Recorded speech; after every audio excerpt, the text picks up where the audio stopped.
ابھی جیسے میں نے آپ کے سامنے ذکر کیا کہ 6 ریلیجس اسکالرز، کتنا خوبصورت نظام ہے، تمام مجتہدین سیکٹ سے آپ لے سکتے ہیں، 3 جو ہیں وہ آرمڈ فورسز سے، 2 جوڈیشری سے، اور 10 پروونسز سے جو کریڈیبل ہوں، اپنے قبائل کے، اپنے علاقے کے پڑھے لکھے ویژنری لوگ ہوں۔ اب ان کے اوپر اگر اسلام کو دیکھیں تو امیر الجہاد ہی ہیڈ آف اسٹیٹ ہوتا تھا، تو کیا ہی خوبصورت امتزاج ہو کہ جب آپ کا امیر الجہاد، جو افواج پاکستان جہاد کا منظم ادارہ ہے اس وقت، میں سمجھتا ہوں عالم اسلام میں سب سے منظم، وہ جب جاتے ہیں ملٹری فرنٹ پہ، محاذوں پہ، تو قرآن مجید کی آیات کا ورد کرتے ہیں، کوٹ کرتے ہیں، اور ان آیات کی گونج تل ابیب کے ایوانوں تک جاتی ہے۔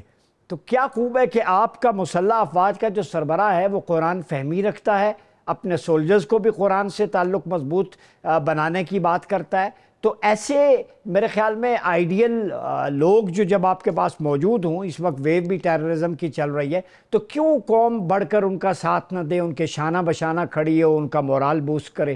کیا خیال ہے؟ دیکھیں ڈاکٹر صاحب، اس میں ایک بنیادی بات تو یہ ہے کہ اس وقت کی سچویشن میں تو بڑے عرصے سے اس کے اوپر چیخ رہا ہوں کہ اس وقت ہمیں عوام کو اور اس ملک کی تمام جو سیاسی اینٹیٹیز ہیں سب کو جو ہے وہ اس جد و جہد میں اپنی افواج سے ٹکراؤ نہیں پیدا کرنا چاہیے، بلکہ ان کو فیسیلیٹیٹ کرنا چاہیے اور ان کو اس جد و جہد میں ان کا پشتیبان بننا چاہیے۔ جو ملک کا نظام کا تعلق ہے اس کے بارے میں میری یہ خیال ہے کہ جو اسلام کی بھی روح ہے، جو بھی نظام لایا جائے اور جس نظام کے نتیجے میں بہتری آئے، اس نظام کو راؤٹ ہونا چاہیے پارلیمنٹ سے، تاکہ کل کو پوری دنیا میں کوئی انگلی نہ اٹھا سکے۔ یہ مسلمانوں کا ملک ہے، اس میں سینٹرل اسمبلی کا کنسپٹ۔ ہاں، اور جو شورا کا جو کانسیپٹ ہے، اس کانسیپٹ سے اچھے نظام کو ابھی تک دیکھیں پارلیمنٹ سے کیا نکلتا ہے، ہر وہ چیز نکلتی ہے جس پہ عمل نہیں ہوتا، ہر وہ قانون بنتا ہے جس پہ عمل نہیں ہوتا، ہر وہ اقدام اٹھایا جاتا ہے جس کے نتیجے میں عوام کے بنیادی جو حقوق ہیں ان کو سلب کیا جاتا ہے۔ بالکل درانی صاحب، یہ ایک چیز بتاؤں گا کہ ہمارے ہاں لفظ سے لوگ گھبرا جاتے ہیں۔ مرکزی مجلس شورا کا مطلب ہی انگلش میں ٹرانسلیٹ کریں تو کنسلٹیٹیو کونسل پارلیمنٹ ہے، آپ کی ایوان ذہنی ہے، اور یہ ابھی بھی مجلس شورا کہتے ہیں جی، ہماری اسمبلی کا بھی جو اور لیکن اس میں شورائیت نہیں ہے، اس میں شورائیت نہیں ہے جو روح ہے۔ کہاں شورائیت ہے ڈاکٹر صاحب؟ شورائیت کا تو گزر نہیں ہے اس کے پاس سے۔ میں تو آپ کو بتا رہا ہوں کہ یہ 18ویں ترمیم کے اوپر میں نے اعتراض اٹھایا، میں نے کہا بھئی آپ جس فارمولے کے تحت آپ لے رہے ہیں صوبے، اسی فارمولے کے تحت ضلعوں میں تقسیم کریں۔ تو اسی کے پروپیلنٹ جو تھے وہ کھڑے ہو گئے، نے کہا جی یہ تو صوبائی خود مختاری میں مداخلت ہوگی۔ تو میں نے کہا عوام کی مختاری کدھر گئی، عوام کا اختیار کدھر گیا، عوام کے بنیادی حقوق کدھر گئے؟ کوئی غرض نہیں ہے۔ یہ آپ اگر حیران، میں نے پاکستان کے جو آئین کی تاریخ ہے اس پہ میں نے بہت کام کیا ہے۔ میں ڈاکٹر صاحب آپ کو پورے یقین سے کہہ رہا ہوں کہ ہم نے 72 تک انکار آئین کیا، چونکہ بنگلہ دیش مشرقی پاکستان کے لوگ جو ہیں وہ ان فیوڈلز کا آئین نہیں مانتے تھے، اور جب سے 73 کا آئین بنا، جس دن آئین بنا اسی دن ایمرجنسی لگا کے اس کو سسپینڈ کر دیا گیا۔ پچھلے 54 سال سے پاکستان کے اندر توہین آئین ہو رہی ہے، پہلے انکار آئین تھا، پھر توہین آئین ہے، اور اس توہین آئین کے دوران جو ہے 2 خاندانوں نے مسلسل اس ملک کو اس جگہ تک پہنچا دیا ہے کہ یہ ملک جو آج بھی دیکھیں، آپ نے عسکری ریفرنس سے بات کی، ہم دنیا کے پہلے 4-5 ملکوں میں معیشت میں ہم کہاں کھڑے ہوئے ہیں آخر میں؟ وجہ کیا ہے؟ وہ انہی لوگوں کی لوٹ مار ہے، ان کی جائیدادیں پوری دنیا میں کھڑی ہیں، ان کی عمارتیں جو ہیں وہ پوری دنیا میں کھڑی قوم کی اور پوری دنیا میں ہماری رسوائی کا نشان بنی ہوئی ہے، اور یہ ہمارے حکمران بنے ہوئے۔ تو اب ایسا نظام جو کہ عوام کا نظام ہو، جس کو عوام لے کے آئیں، جو شورا کی بنیاد کے اوپر ہو، جس میں جو انسان کو رب نے اختیار دیے ہوئے ہیں وہ انسانوں تک جائیں۔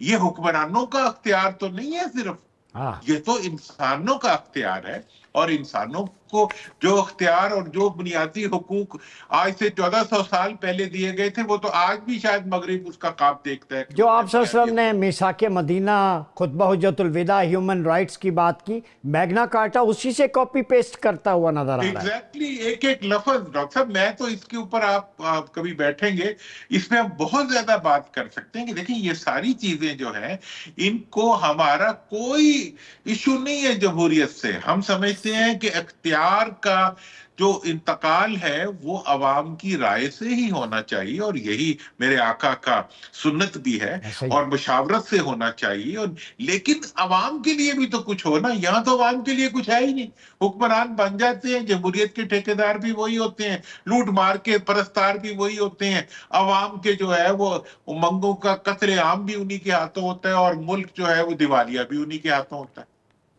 بہت شکریہ محمد علی دورانی صاحب آپ کے وقت کا. ناظرین یہاں تو آ جاتا ہے ایک چھوٹے سے بریک کا، ملتے ہیں بریک کے بعد. جی ناظرین، پروگرام مدینہ ثانی اور نظام حکومت میں آج ہم بات کر رہے ہیں پاکستان میں نظام کی تبدیلی. چونکہ تکمیل پاکستان کی اگر ہم بات کریں تو پاکستان کی بنیاد کلمہ طیبہ تھی اور جغرافیائی تکمیل تو ہو گئی، لیکن اس کی نظریاتی تکمیل کب ہوگی؟ آپ کے سامنے ملک میں لا اینڈ آرڈر کی سچویشن، پاورٹی کی، عوام پس رہے ہیں، بجلی کے بل ہوں، ٹیکسز ہوں، تو یہ اس نظام کے لیے تو عوام نے قربانیاں نہیں دی تھیں. تو پھر واٹ نیکسٹ کیا ہوگا اس کا حل؟ ان ایشوز پہ بات کریں گے. ہمیں جوائن کیا ہے آج اسٹوڈیو میں سینئر سیاستدان دانیال عزیز صاحب نے، آپ کا بہت شکریہ. اور ہمارے ساتھ موجود ہیں سپریم کورٹ کے سینئر وکیل اظہر صدیق صاحب. اظہر صاحب بہت شکریہ آپ کا. دانیال صاحب یہ بتائیں، سوشل جسٹس پاکستان میں پریویل کرنا چاہیے، عام آدمی کو انصاف بھی دہلیز پہ ملے. یہاں نہ انصاف فوری ہے نہ سستا ہے.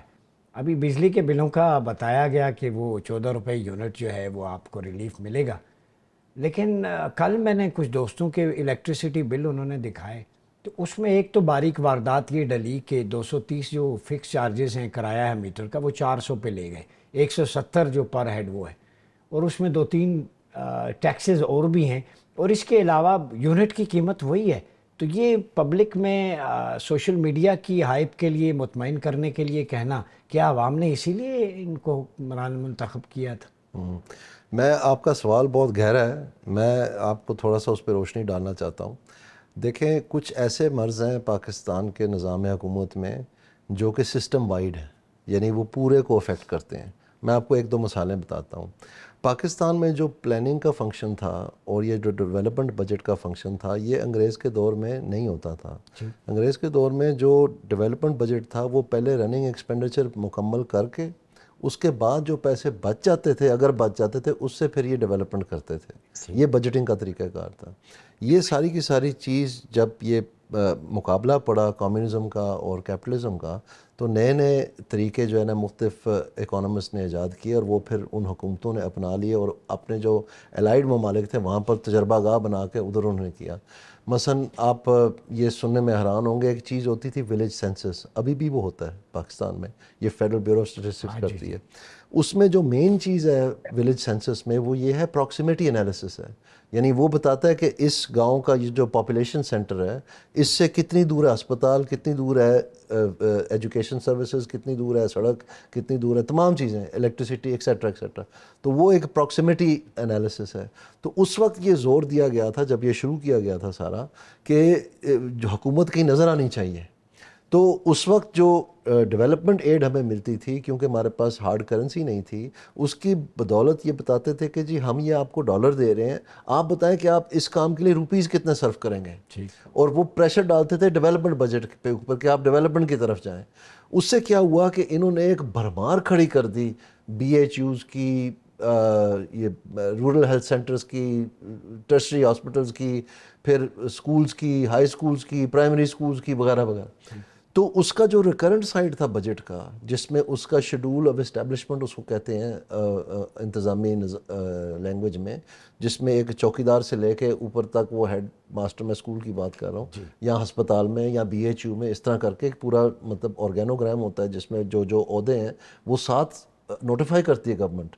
تو بہت سارے کیسز میں چونکہ وہ ڈالر ہمیں چاہیے تھے تو ہم نے وہ عمارتیں کھڑی کر دیں, لیکن چونکہ ہمارے پاس ریکرنٹ ایکسپینڈیچر کا بندوبست کوئی نہیں تھا ان ڈونرز کی طرف سے جنہوں نے وہ عمارت تو کھڑی کروا دی, جو ہمارا حصہ تھا کہ ہم نے اب اس کو چلانے کے لیے وہ ٹیکس لینا ہے اور اس کو آگے بڑھانا ہے, وہ بھرمار اتنی تھی کہ وہ ہم کبھی کر ہی نہیں سکتے تھے.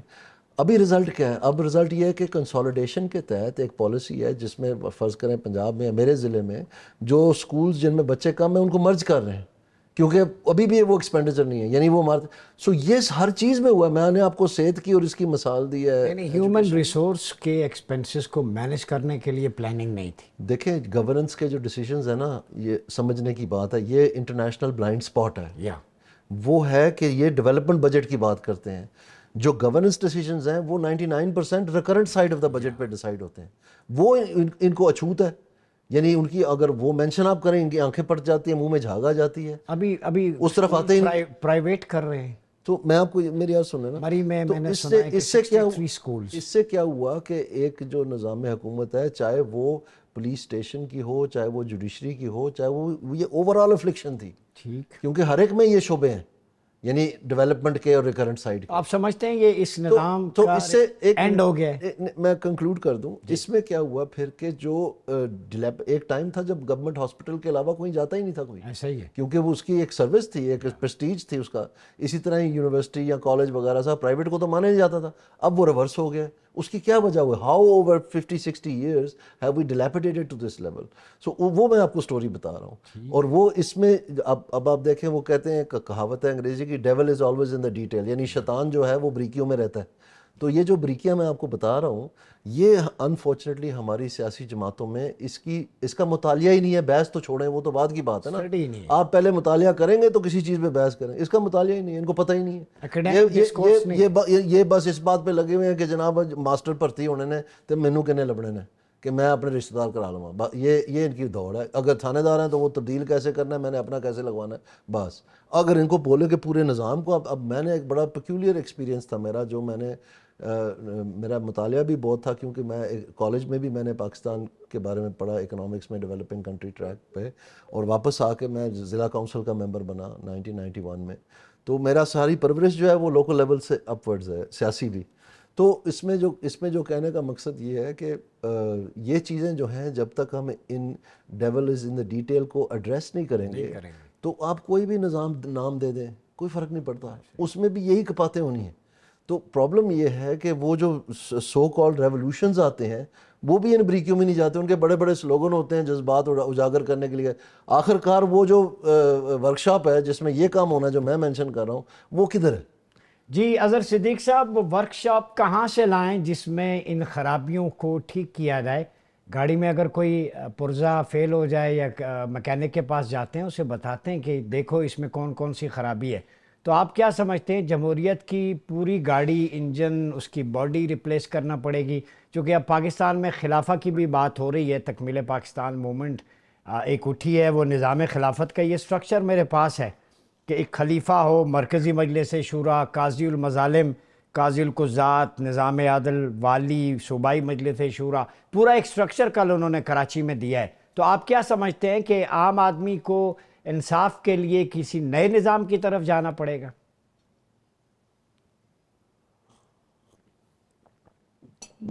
جی بہت شکریہ آپ کا.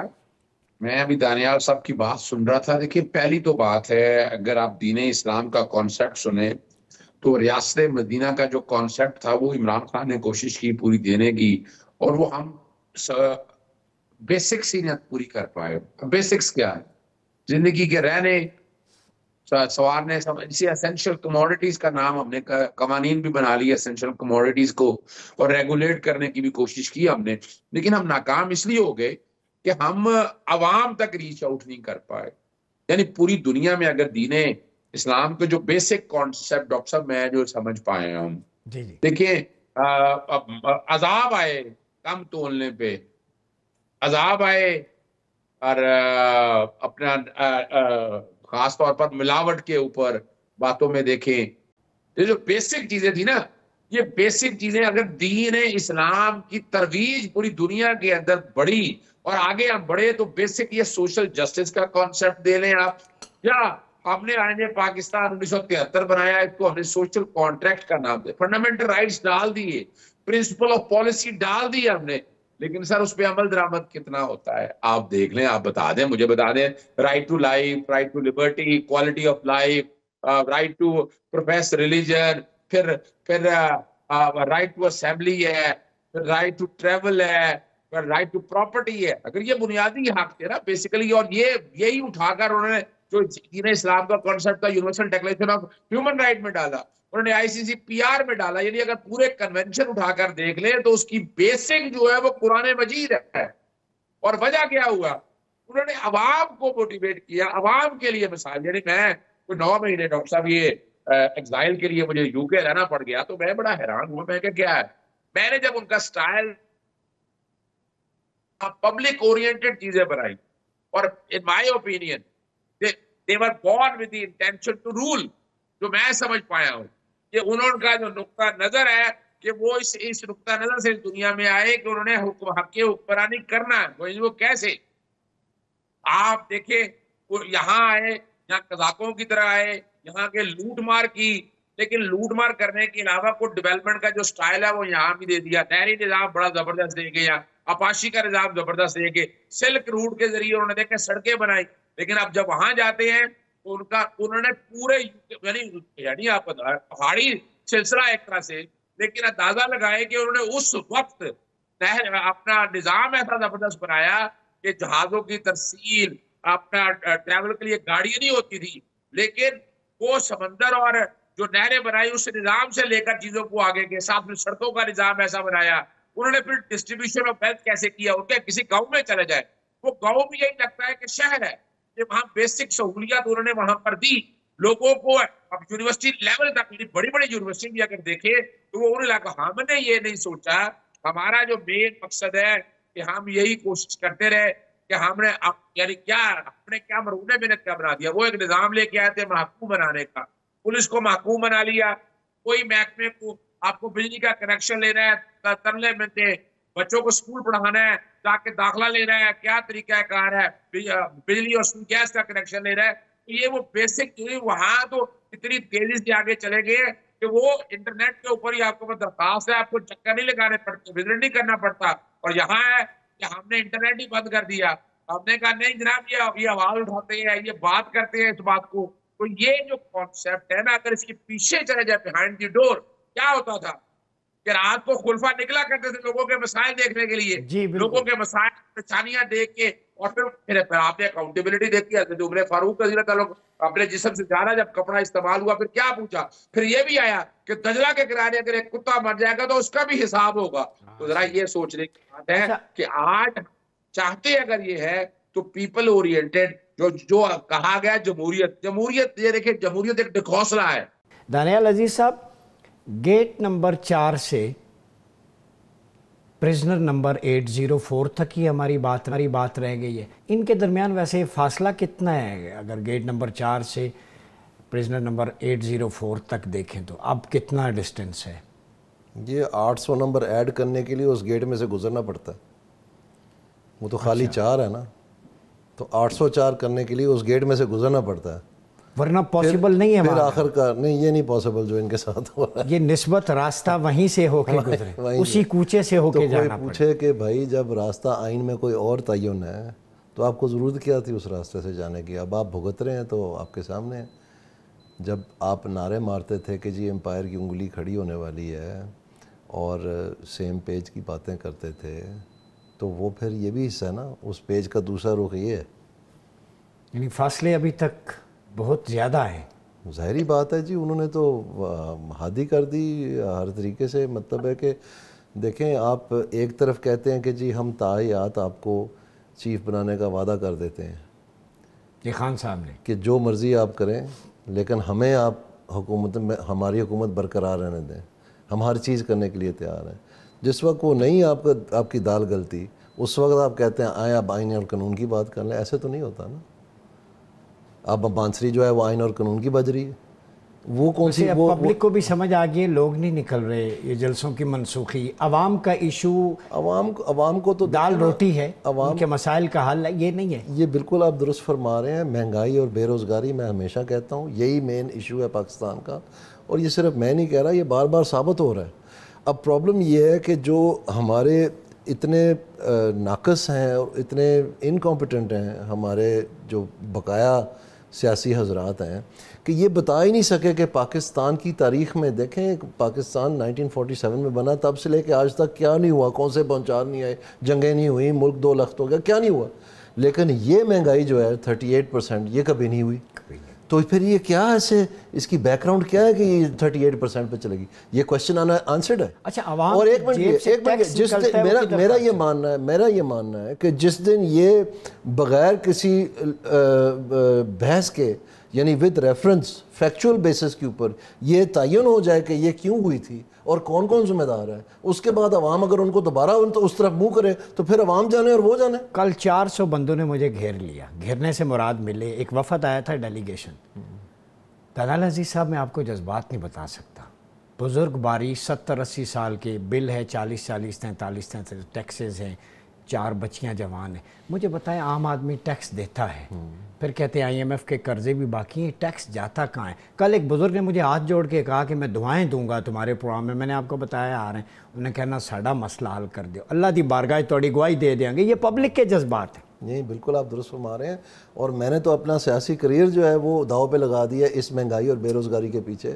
کیونکہ اگر آپ کو یاد ہو تو ساری الجھن جو تھی میری اور سیاسی جماعت مسلم نون کی، جس کا میں اس وقت تک حصہ تھا، وہ یہ اسی بات پہ تھی کہ آپ مہنگائی اور بے روزگاری کی بات ہی نہیں کر رہے. الیکشن سر پہ آ گئے، لوگ تو مر گئے ہیں، غریب تو مٹ گیا ہے، مڈل کلاس تو شکست و ریخت ہو گئی ہے. یہ میرے بار بار تھے. اور میں نے ان لوگوں کی نشاندہی بھی کی جن کا یہ کام تھا، جنہوں نے ناقص کارکردگی یا انکمپیٹنس کی بنیاد پر اس چیز کو نہ اس کا کوئی حل نکالا، نہ اس کی کوئی وجہ بتائی. ایکشن نہیں ہوا. بالکل. ابھی آج بھی آپ دیکھ لیں، آپ یہ اس حیران آپ کن بات پہ ہوں گے کہ جو آپ کی اسٹیٹ بینک آف پاکستان ہے اور IMF ہے، دونوں اداروں نے ابھی ریسنٹلی اس سال مالی سال کی جو ابھی رواں ہے، اس کے آخر تک جو انفلیشن کی شرح ہے وہ اپورڈلی ریوائز کی. اور قرضے بھی جو لیے گئے، یعنی اس کا مطلب یہ ہے، سوری ٹو انٹرپٹ یو، اس کا مطلب یہ ہے کہ یہ جو ابھی کی مہنگائی کی شرح ہے، جو یہ بڑے اپنا نعرے مار رہے ہیں کہ جی ہم نے اس کو مہنگائی کو نیچے لے آئے ہیں، اس کا مطلب ہے یہ بڑھنی ہے ابھی بھی، اس حالت میں بھی جب پاکستان تباہ ہو چکا ہے.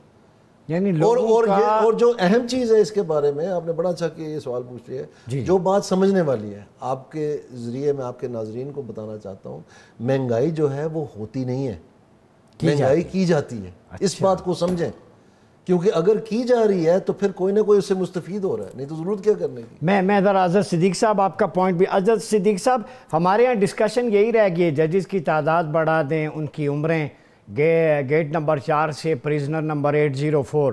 پبلک کے مسائل پہ کون بات کرے گا؟ میں نے جیسے دانیال صاحب سے کہا، کل 400 کا وفد آیا، کسی کا بل کا مسئلہ تھا، کسی کا بیسک نیسیسٹیز کا، کسی کی ایجوکیشن کا، تو سب نے مل کے کہا کہ ہماری آواز بلند کریں. لوگ اتنے پسے ہوئے اور اتنے زمیں بوس آج تک نہیں دیکھے جو اب ہو چکے ہیں.